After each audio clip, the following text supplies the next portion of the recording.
Irmãos queridos, é uma bênção estar de volta, depois de um tempo de quarentena. Um pouco enfraquecido ainda, mas reanimado pela graça. Abra sua Bíblia comigo, por favor, no livro de Gênesis, no capítulo 32, e nós leremos a partir do verso 22 ao verso 32. Gênesis 32, 22 a 32.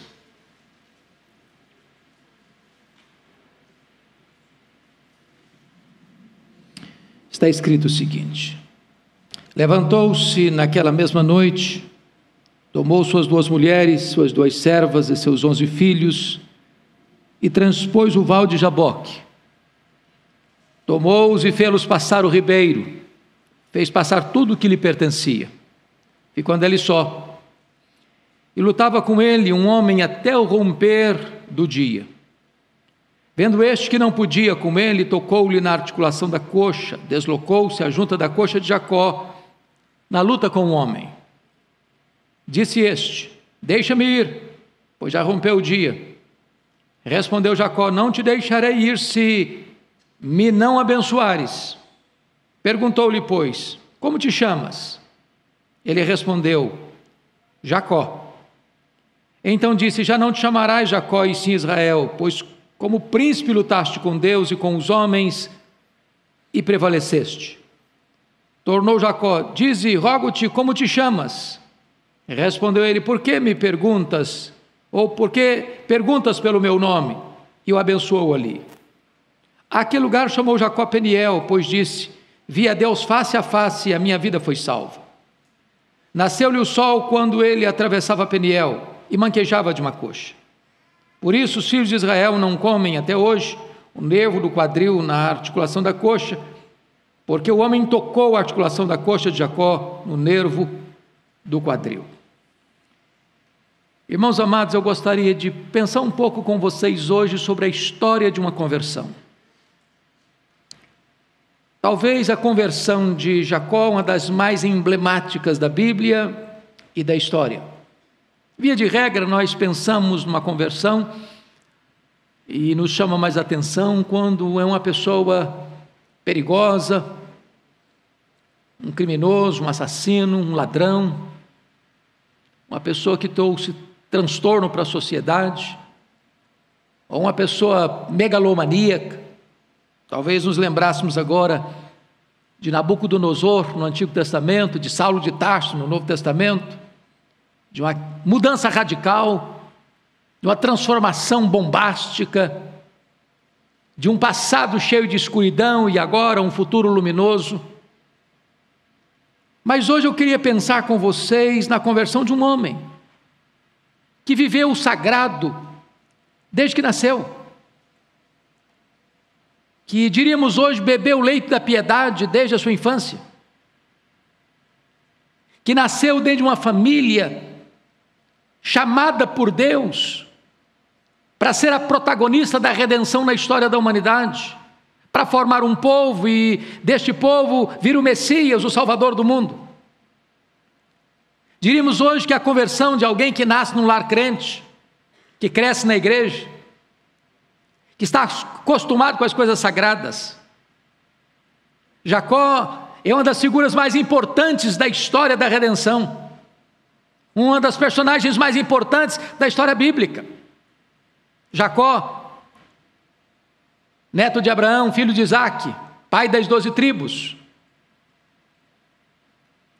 Este homem só vai ser convertido aos 97 anos de idade.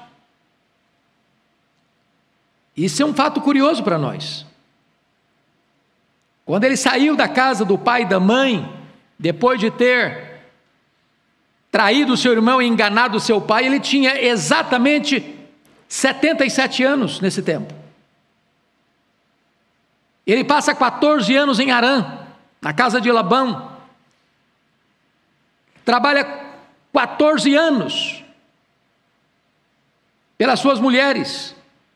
Quando nasce seu filho José, ele quer voltar, seu sogro não deixa, ele trabalha mais 6 anos.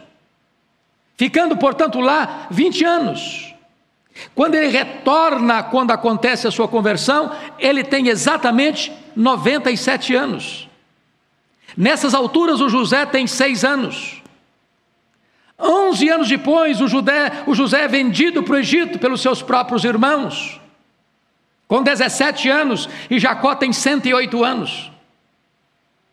Jacó fica no Egito, José fica no Egito 22 anos até levar sua família. Então, o Jacó vai para lá com 130 anos, morre com 147 anos. Então eu gostaria hoje de pensar com vocês na história da conversão desse homem, porque nos choca às vezes pensar que Jacó, aos 97 anos de idade, ainda não era um homem convertido. Quando ele sai de casa com 77 anos, ele tem experiência, por exemplo, em Betel. E quando Deus aparece para ele em Betel, Deus diz: eu sou o Deus de Abraão, eu sou o Deus de Isaac teu pai. E você fica esperando Deus dizer: e eu sou o teu Deus, mas Deus não diz isso.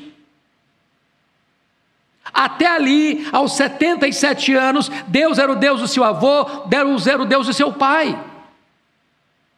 Quantas pessoas que hoje, na igreja, membros da igreja, filhos de pais crentes, educados na igreja, educados nas coisas de Deus, estão presentes na igreja, acostumados em ouvir a voz de Deus, a palavra de Deus, os ensinamentos de Deus, mas que também ainda não tiveram uma experiência real, pessoal, de conversão.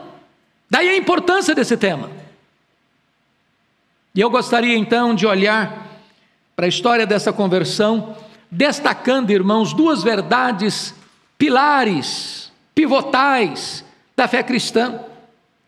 A primeira delas, notem comigo, que a conversão de Jacó passa pela escolha soberana de Deus. Se nós fôssemos usar uma linguagem mais teológica, diríamos que passa pela eleição incondicional. Se não, vejamos.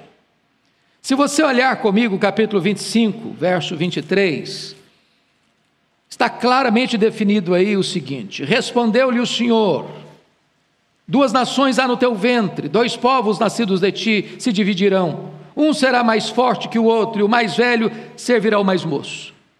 Você começa a perceber que Deus escolheu Jacó antes dele nascer. Não havia virtude nele. Não havia predicados morais ou espirituais nele que pudessem sugerir: não, eu vou escolher Jacó porque ele é uma pessoa boa, porque ele é uma pessoa piedosa, porque ele é uma pessoa santa, porque ele é uma pessoa que anda na minha presença. Não, Deus o escolheu antes dele nascer. E é assim que Deus escolheu a você e a mim. Ele nos escolheu antes da fundação do mundo. Quando os fundamentos da terra não tinham sido lançados ainda, Deus já havia amado você, conhecido você, colocado o seu coração em você. O que a Bíblia nos ensina é que não somos nós quem escolhemos a Ele, é Ele quem nos escolhe. Ele não passou a nos amar porque nós o amamos, não, Ele nos amou primeiro. O nosso amor por Ele é um refluxo do fluxo do amor dEle por nós. Mas nota em segundo lugar comigo, que não apenas Deus o escolheu soberanamente, mas Deus amou Jacó apesar dos seus pecados. Se você olhar comigo por gentileza, e você pode fazê-lo se quiser, lá no livro de Malaquias, que é o último livro do Antigo Testamento, tem algo interessantíssimo aí que eu chamo a sua atenção. Veja comigo, por favor. Malaquias 1, versículo 2. Deus diz o seguinte: eu vos tenho amado, diz o Senhor, mas vós dizeis: em que nos tens amado? Não foi Esaú irmão de Jacó? Disse o Senhor: todavia amei a Jacó, porém aborreci a Esaú. Por que Deus amou Jacó? Porque ele era bom? Porque ele era piedoso? Porque as suas obras eram aprovadas por Deus? Não. Deus amou Jacó soberanamente. Talvez se você botasse numa balança e comparasse Jacó com Esaú, você teria uma espécie de preferência por Esaú. Jacó, aquele que era sorrateiro, enganador, suplantador, que procurava o momento da fraqueza do outro para tirar proveito. Mas Deus o amou. Se você censura Deus por amar Jacó, pense um pouquinho, por que Deus amou você? Porque Deus me amou. Se Deus fosse olhar para as nossas virtudes, Ele não nos amaria jamais.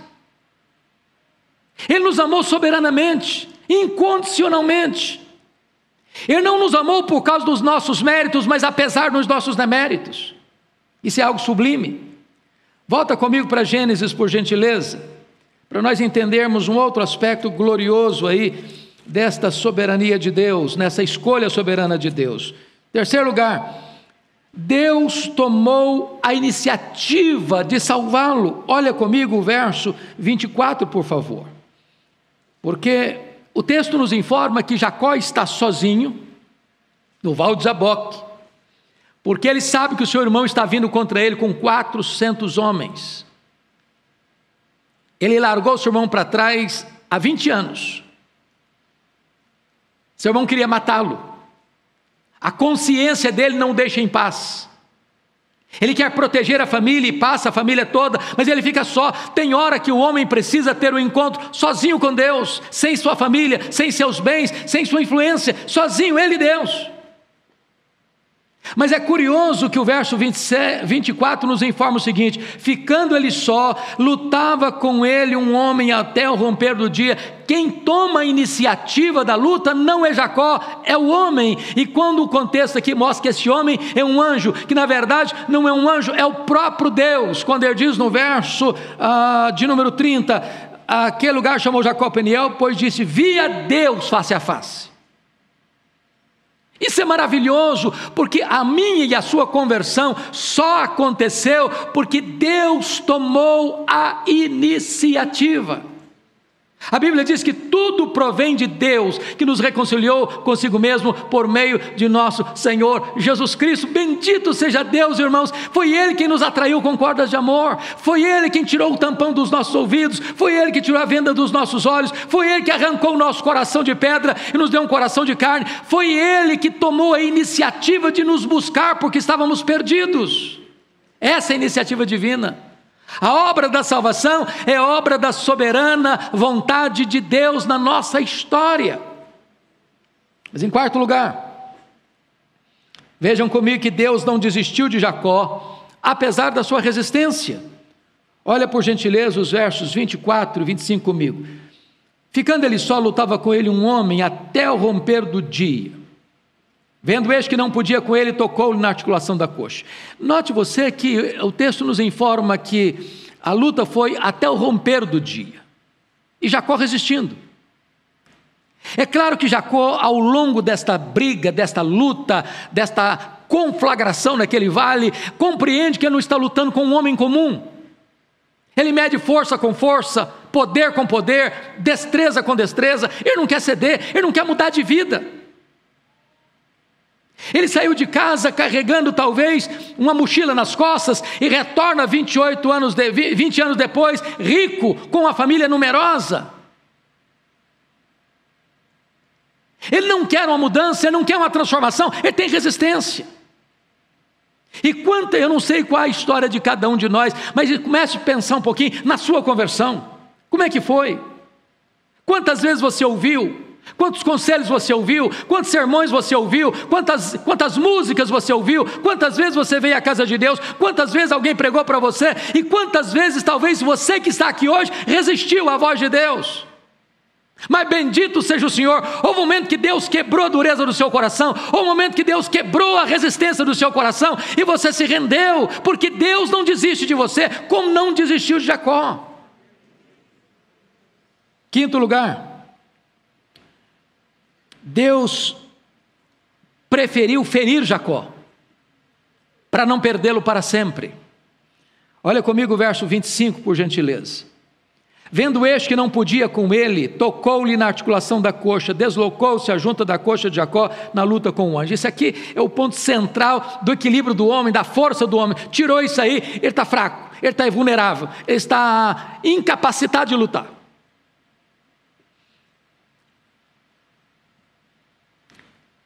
Deixa eu dizer algo soleníssimo para você nesta noite. O plano de Deus não pode ser frustrado. Deus irá às últimas consequências para salvar sua vida. Deus mandou Nabucodonosor comer capim com os animais. Deus pegou Manassés e botou um anzol no queixo dele. Deus pegou Saulo de Tarso, altivo, soberbo, arrogante, e o jogou ao chão. Deus pegou o Jacó e o deixou aleijado. Deus é poderoso nesta resistência, às vezes, do nosso coração, em quebrar nossas resistências. Há 97 anos, Jacó conhece a história do Deus de Israel, o Deus de Abraão, o Deus de Isaque. Há 97 anos ele escuta essa história, mas ele resiste,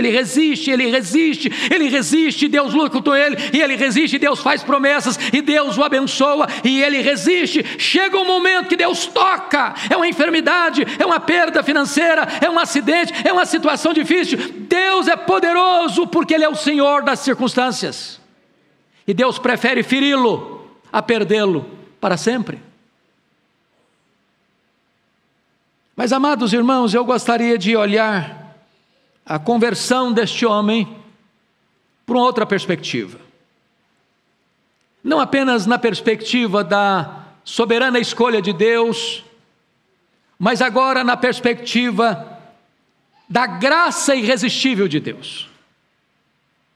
O mesmo Deus, diz o apóstolo Paulo, que predestina, é o Deus que chama. Aos que Deus predestinou, a esses Deus também chamou. E aos que chamou, a esses também justificou. E aos que justificou, a esses também glorificou. Em outras palavras, Deus não deixa o processo no meio do caminho. Deus não começa uma obra como alguém que trabalha numa escultura.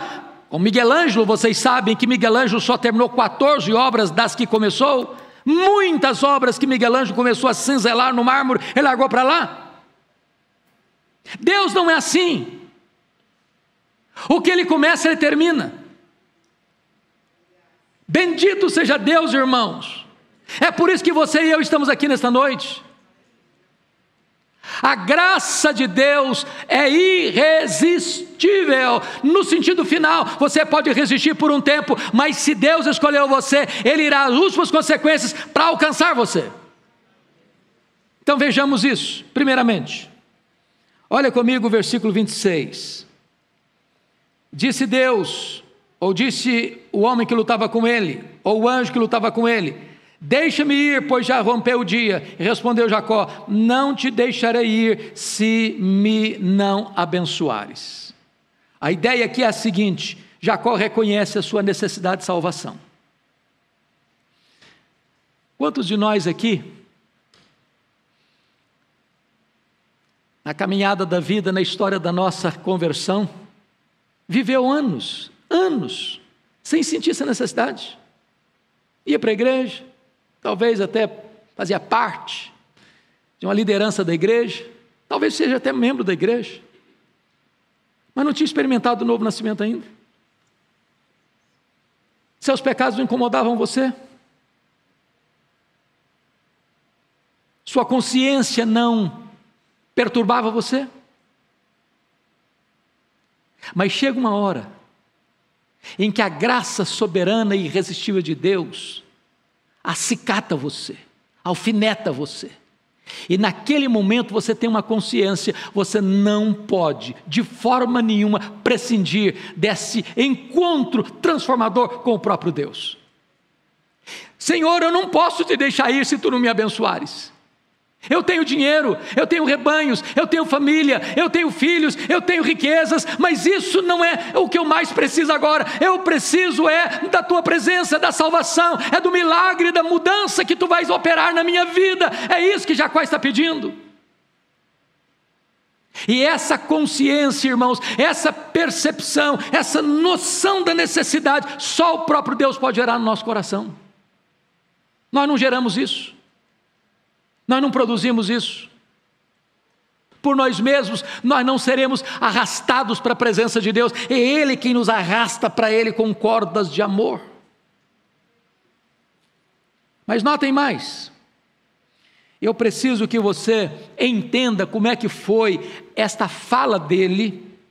Eu não te deixarei ir se tu não me abençoares. Porque Gênesis não nos dá esse detalhe. Como é que foi isso? Palavras secas, palavras apenas formais, apenas com a razão ele disse isso, ou existe um quebrantamento por trás dessas palavras? Quem vai nos dar essa informação é o profeta Oséias.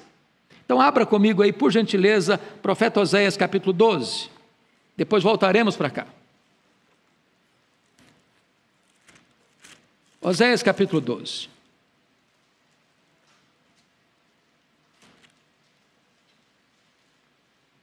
Versos 3 e 4. Veja você o que está escrito. Oséias está fazendo como que um resumo da história de Jacó e diz assim: no ventre pegou do calcanhar de seu irmão, no vigor da sua idade lutou com Deus. Bom, você pode perguntar, mas o cara não tinha 97 anos? Ok, mas ele morreu com 147. Isso é a mesma coisa de um camarada que vive 80 anos, com 50 está no pleno vigor. No vigor da sua idade lutou com Deus, lutou com um anjo. Note você que não é um anjo, é o anjo. E sempre que você encontrar na literatura bíblica o anjo, isso é uma referência à segunda pessoa da Trindade pré-encarnada. Lutou com um anjo e prevaleceu, chorou e lhe pediu misericórdia, lhe pediu mercê. Então note você, voltando para Gênesis 32, por gentileza. Note vocês que Jacó está pedindo a misericórdia de Deus com lágrimas. Só uma pessoa arrependida e quebrantada pede a misericórdia de Deus. Agora ele reconhece que é pecador. Agora ele tem necessidade de mudança e transformação. Agora ele compreende que não dá mais para continuar a vida do jeito que ele estava levando. Ele tinha as bênçãos de Deus, ele tinha as promessas de Deus. Deus fizera várias promessas para ele lá em Betel há 20 anos. Mas a vida dele não mudou. É possível que você seja filho de crente, que você seja neto de crente, que você frequente igreja, que você conheça a história da redenção, que você seja uma pessoa próspera, que você tenha uma família bonita, que Deus tenha dado a você todas as dádivas da graça comum, e você ainda não tenha tido uma verdadeira experiência de conversão. Jacó agora compreende que ele precisa de Deus. Ele não pode andar mais um dia sequer sem a bênção de Deus. E ele faz isso com lágrimas nos olhos. Senhor, eu não posso deixar ir. Se tu não me abençoares, eu não quero continuar do mesmo jeito. Eu não quero continuar da mesma maneira. Eu preciso ser transformado. Terceiro lugar, Jacó confessou o seu pecado. Olha comigo, por favor, o versículo 27. Perguntou-lhe, pois, como te chamas? Ele respondeu, Jacó. Ora, isso não foi uma resposta, isso foi uma confissão. Há 20 anos, quando ele entrou no quarto do seu pai, já idoso, já praticamente cego, e o pai perguntou, quem é você? Ele respondeu para o pai, eu sou Esaú. Depois o pai deu uma desconfiada, mas será que é Esaú mesmo? A mão está peluda igual a do Esaú, a roupa está com cheiro de Esaú, mas a voz é do Jacó. Você é Esaú mesmo? Ele respondeu, eu sou. Quando o irmão chegou e descobriu essa história de traição, ele diz, não é porventura que ele se chama Jacó, enganador, suplantador? Deus não está fazendo essa pergunta para ele porque precisa de uma informação. Como você chama? É claro que Deus sabia quem era ele. É claro que Deus sabia o nome dele. Há perguntas que parecem óbvias demais, mas não, elas têm um propósito, é despertar a consciência, é acender a luz vermelha. Porque enquanto o homem não tiver consciência de que é pecador, não há salvação, irmãos. Salvação é resultado da consciência do pecado, do arrependimento do pecado e do abandono do pecado. É preciso arrepender e crer. Qual é o teu nome? Ele respondeu: eu sou enganador, eu sou mentiroso, eu sou um suplantador. Essa é a minha história.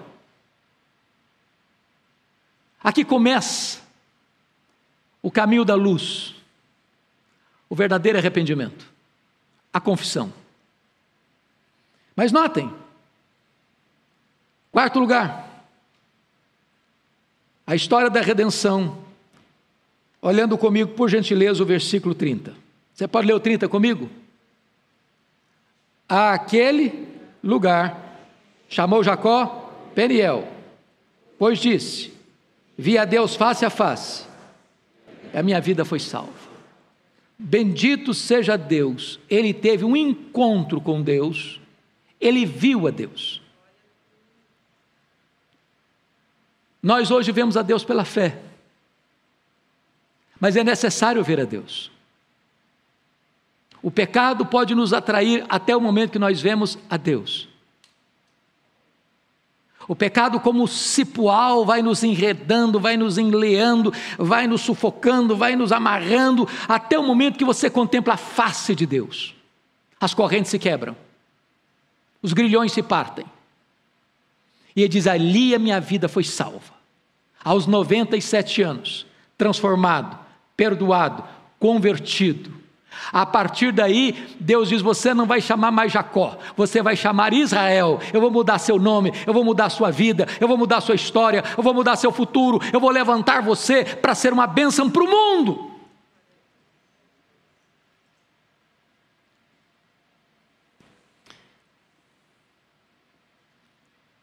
Três momentos importantes aconteceram na vida desse moço. Lá em Betel, ele conheceu o Deus de seus pais. Aqui em Peniel, ele conheceu o Deus da sua vida.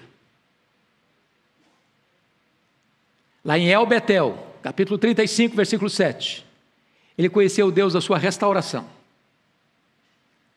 Deus está aqui hoje, irmãos. Aqui hoje para fazer promessas. Aqui hoje para salvar. Aqui hoje para restaurar. Eu não conheço a história de todos vocês, mas quem sabe algumas pessoas entraram aqui hoje tendo uma relação com Deus antiga, desde o berço. Filho de crente, neto de crente, nasceu na igreja, cresceu na igreja, nunca abandonou a igreja, bebeu o leite da piedade desde a infância, escutou de seus pais a história da redenção, aprendeu na escola bíblica dominical a história da salvação. Mas quem sabe nunca passou disso. São verdades intelectuais, que ele aprendeu, que ele decorou, que ele assimilou, mas que precisa hoje de um novo nascimento, de uma mudança real, de ver a Deus face a face, de ter um encontro pessoal, transformador com Deus. Hoje chegou o Val do Jaboque para você, este lugar é o Val do Jaboque para você. Hoje Deus está aqui lutando com você, encontrando-se com você para salvar a sua vida, para dar a você a vida eterna, para perdoar os seus pecados, para mudar a sua história, para dar um novo começo na sua jornada. Eu quero orar com você. Eu queria que você nesse momento curvasse a sua fronte, fechasse seus olhos. Você que está nos acompanhando, onde você está, agora coloque a sua vida nas mãos de Deus. Esta é uma noite de salvação, esta é uma noite de reconciliação. Esta é uma noite em que os filhos da aliança hão de encontrar-se com o Deus vivo, Deus de seus pais, agora também o Deus da sua própria vida. Deus bendito, louvado seja o teu nome, pela conversão de Jacó, pela experiência de Jacó. Que esperança isso traz para nós, Deus, de saber que jamais tu desistes daqueles a quem tu amaste desde a eternidade. Alguns convertidos na infância, outros convertidos na juventude, outros convertidos na fase adulta, outros convertidos na velhice, mas convertidos. Bendito é o teu nome. Agora rogamos-te, Deus, se há nesta casa, neste santuário, alguém que precisa nascer de novo, que o Espírito Santo toque este coração nesta noite, para que haja salvação nesta casa, nesta noite. Aqueles que estão nos acompanhando, meu Deus, toca o coração deles, aqui no Brasil e fora do Brasil, para que haja salvação nesta noite, nesta casa, em nome de Jesus. Aleluia, porque Tu és o Deus da nossa salvação. Porque Tu nos amaste, jamais desististe de nós. Aleluia, louvado seja o Teu nome, porque nós tivemos a bênção de um dia ter os nossos olhos abertos e ter o nosso coração transformado pela obra soberana do Teu Espírito. Louvando o Teu nome, estamos nesta noite com muita gratidão por tão grande salvação que nos deste. Em Cristo Jesus. Amém.